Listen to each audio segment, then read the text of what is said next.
অর্ধেক দাঁত ক্ষয় হয়ে যাওয়ার পর সেটাতে ডাক্তারের দ্বারা ক্যাপ লাগিয়ে বাকি অর্ধেক দাঁত নকল দ্বারা ঢেকে গেলে সে অজু গোসল হবে কিনা।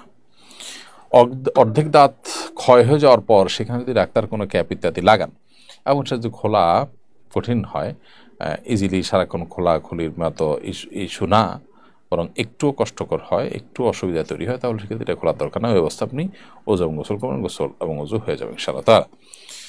এরপরে কেয়ার ফাইয়াজ, আপনি আমাদের ইউটিউব চ্যানেলে লিখেছেন, আমার মা এবং ছেলে একই জামানায় বিছিয়ে একই জায়নামাজ বিছিয়ে পাশাপাশি নামাজ পড়া যাবে কিনা।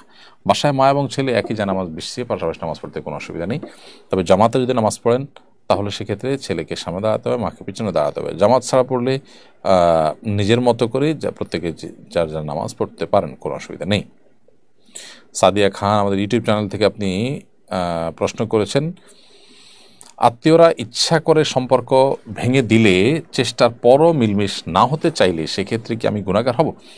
আত্মীয়রা যদি ইচ্ছাকৃত সম্পর্ক ভেঙে দেন, আপনি চেষ্টা করেছেন তারপরও পারেননি, ইনশাআল্লাহ আপনার গুনাহগার আপনি হবেন না। নবী সাল্লাল্লাহু আলাইহি ওয়াসাল্লামের কাছে হুবহু এই প্রশ্নটি করা হয়েছে। তাকে বলা হয়েছিল যে, হে আল্লাহর রাসূল, আমার আত্মীয়, তার সাথে আমি সদাচরণ করার চেষ্টা করি, সংযুক্ত থাকার চেষ্টা করি, কিন্তু তিনি আমার সাথে এর বিপরীত আচরণ করেন। নবী সাল্লাল্লাহু আলাইহি ওয়াসাল্লাম বলেছেন, তুমি যদি বলেছো তা যদি সত্য হয়ে থাকে তাহলে সে তার কপাল পড়ছে, তবে সে যদি না হয় তাহলে তুমি তার সাথে সদাচরণ করে মিশতে যাবা, কারণ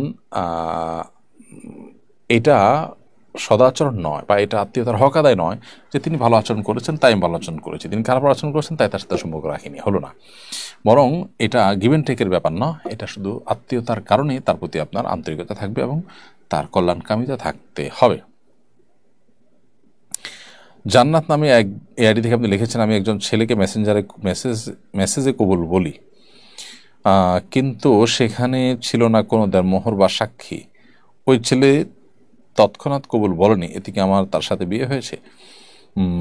না, এই বিয়ে বিশুদ্ধ হয়নি। বিয়ের জন্য দুজন সাক্ষীর উপস্থিতিতে এক পক্ষের প্রস্তাব আর পক্ষের সম্মতি থাকা জরুরি, সেই সাথে মহর ধার্য হবে, আরও বিষয় আসো এখানে থাকবে, সেগুলো এখানে অনুপস্থিত বিধায় বিয়ে বিশুদ্ধ হয়নি।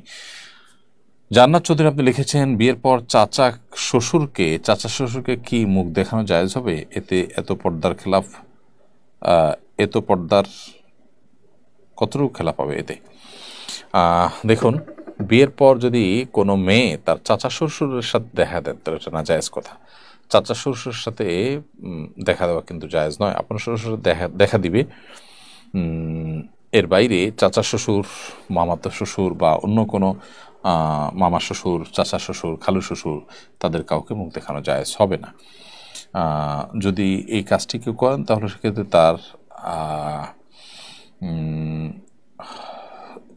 চাচা শ্বশুরের সামনে মুখ দেখানোর প্রচলন কালচার থাকলে সেটা সমাজের মানুষকে, পরিবার মানুষকে বুঝিয়ে হলেও বিরত থাকার চেষ্টা করতে হবে।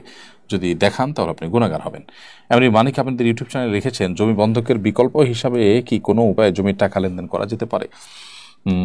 ইজারার পদ্ধতিতে আপনি লেনদেন করতে পারেন। ধরুন, যে জমিটাকে আপনি বন্ধক হিসাবে নিয়ে টাকা দিবেন, সেটাকে বন্ধক না বলে আপনি বলুন যে আমি আপনার জায়গাটা ভাড়া নিচ্ছি।